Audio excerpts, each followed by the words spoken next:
Hey guys, welcome back to another video brought to you by the Agroforestry Academy. We're here in Sítio do Jazz, Brasilia, Brazil. We're here in our cow system. We're setting up a cow system, a poly farming system with the cows, the chickens and the pigs. If you haven't followed it, if you haven't been following us, go back and do so. If you have, you know what this is all about. I'm going to show you a little bit about the progress and what's up today. Here, as you can see, we've got our planter. Like we're semi-mechanized hand seed sowing machine. Basically, we've gone ahead. You see, there's two lines where it's gonna come back, where we've planted the corn and we've planted the Guandu beans. Yeah, so look, all the lovely coffees. All right, so let's have a look at what's been happening here. As you can see, we've done a localized manure. Obviously, we've manured the beds of every seedlings of whatever fruit tree or timber wood or coffee and things like that, but we've gone locally and manured the lines on top of the corn. So we've gone through with the bicycle, we've planted the corn, we've threw in the manure, and now we're coming in on top of that manure in the same line of the corn with the Guandu beans. So it's a double wubby there. We're gonna harvest that corn for some silage, and there's gonna be some Guandu beans to make sure that we cover the soil with that as well, right? Nitrogen fixing, boom boom stuff. We're gonna plant some pork beans as well in between each seedling, double line of pork beans. So we've got seedling every meter, so we're going double pork beans there, right? So that's a bit of an update there. You see, we haven't got enough organic material to cover the whole thing, so we've covered it locally and we're producing the service plants to cover it more. But you guys who've been following, you know all about that. Let's see about the progresses and the kind of things that's been happening here today. So we've got a friend here making sure that we cover all the coffee plants, because the rain is not so stable. The rain has been around, apparently it's going to be around at 7 o'clock tonight. We haven't finished covering all the coffee plants, as you can see, and this is really worrying, really worrying. The sun is just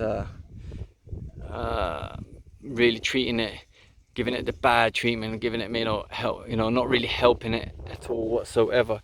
You can see when we've got the nice cover in there, then it can bear a whole day without rain, it can bear 2 days without rain. But in this system here, by this afternoon, we're already starting to see some of them drop, some of them really hurt. As you can see, it's just shredded wood, our shredded eucalyptus, right?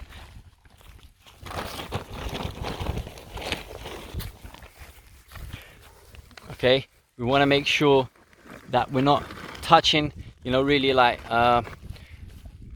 we're not how do you say it, we're not going to damage the stalk, make it rot with all, if it's too close to the stalk and it's humid, we'll end up making it rot. But also we don't want to see exposed soil in the center, so we've got like a nice ring, but it's got to be nice and thick, otherwise it's not really going to do the job. If it's not nice and thick, it's not really going to do the job.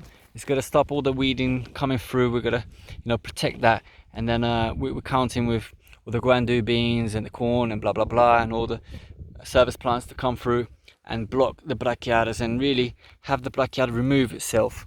The idea is the brachiata is going to turn to us and it's going to say, I'm not from here anymore, I don't belong here, because the brachiata is not from the understory, it doesn't live in the shade.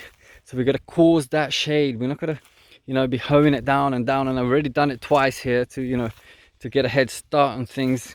I would have done it only once if I had the seeds, if I was able to plant the seeds. We spoke about this in the last video. I was only able to plant the seeds now that all the coffee seedlings are in. So we really want to shade this off and make the brachiata leave and make it understand that this is not the place for him anymore. All right. So from the Agroforestry Academy crew, there's something interesting going on, where here we've planted it real local, but further down the line there, we decided we're going to plant some veg. Here we're going to have the eucalyptus all on the borders, on the outside borders, like we said in the other videos. Then we're going to fix the fence on that, right? And it's going to produce all that matter for us as well. And the elephant grass and the cassavas, we're going to be filming and showing you that as it happens. But for now, we've decided to go with some veg. I'm not going to plant all of these lines with veg, all of these vegetable beds with veg, because I just don't have the kind of market for that at the moment. I'd rather produce service plants that's going to help our main crops, which are, you know, the coffees and the bananas and things like that, and all the others, the corn and things like that. So if I was to plant all of these beds worth of veg, I don't know, it's just got to be, it's not the cost of planting it, because the beds are all there. You know, theoretically with agroforestry we're like, yeah, let's make good use of it and that, but you know, I need to have somewhere to sell it. So I'd rather, it's not like I'm not going to make good use of the beds, but I'm going to make better use of the beds in my situation, producing service crops that's going to in turn feed back my main crops, rather than me want to explore more from the space. So in these cases here, you see I've spread out the manure on the edges. So here we're going to be planting tomatoes, and we're going to be actually covering soil with tomatoes. We're going to be covering soils with tomatoes anyway. We're going to plant a tomato plant on every single fruit bed, but here we're going to dense it. We decided we could plant some carrots. We're going to plant some you know, leeks, and some spinach, you know, some things like that, broccolis. So we are going to have some veg, but just enough that, you know, I have the market for, just enough for the family to eat. Whether, you know, I just really rather plant service plants that are going to feed back the system and make sure that what I have planted, our main crops, do get fed back, and then we really give that information where we're blocking off the brachiatas, you see.